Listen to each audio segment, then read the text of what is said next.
जरपा साला के 10 घोड़ा किवें लाए चन जहरा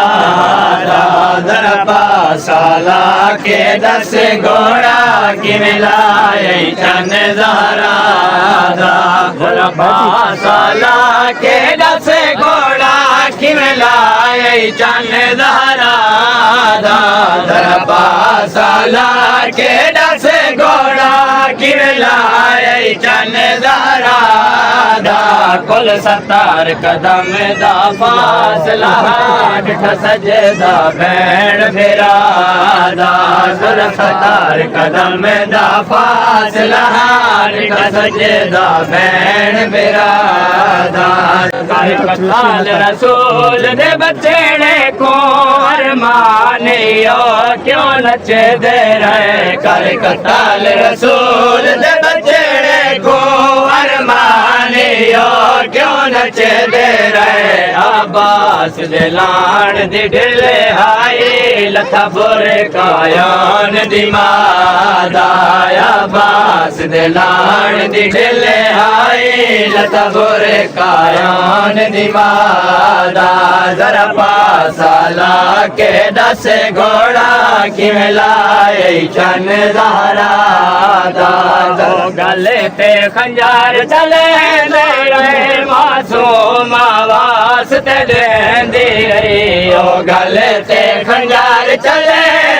रहे मासूम आवास ते देंदी रही जै वेले जिण का देंदे हल वेंदा अर्श खुदा दा जै वेले जिण का देंदे हल वेंदा अर्श खुदा दा जरपा साला के 10 घोड़ा किवें लाए चन जहरा दे वेले भी बेकस को बहु फिकार भैण दी चादर दा कुछ दे वेले भी बेकस को बहु फिकार भैण दी चादर दा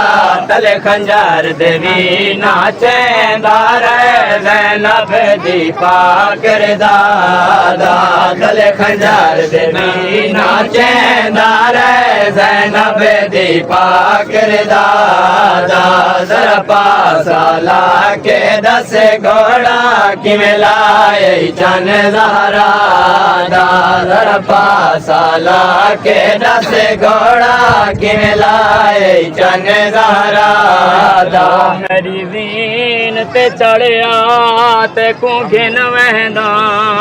मैं नानक शहर विचाले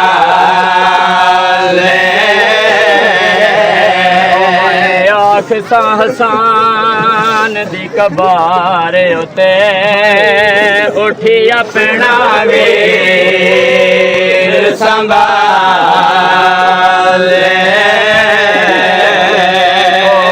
वैसी सवेरा अकबर को जदा देख सी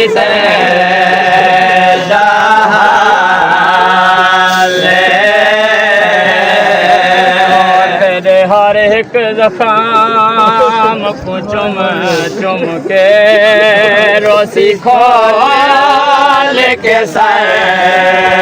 देवा पासा लाया चढ़ना सकदा प्यो के बरदा मैं पासा लाया उते चढ़ना सकदा प्यो के बरदा मैं पासा लाया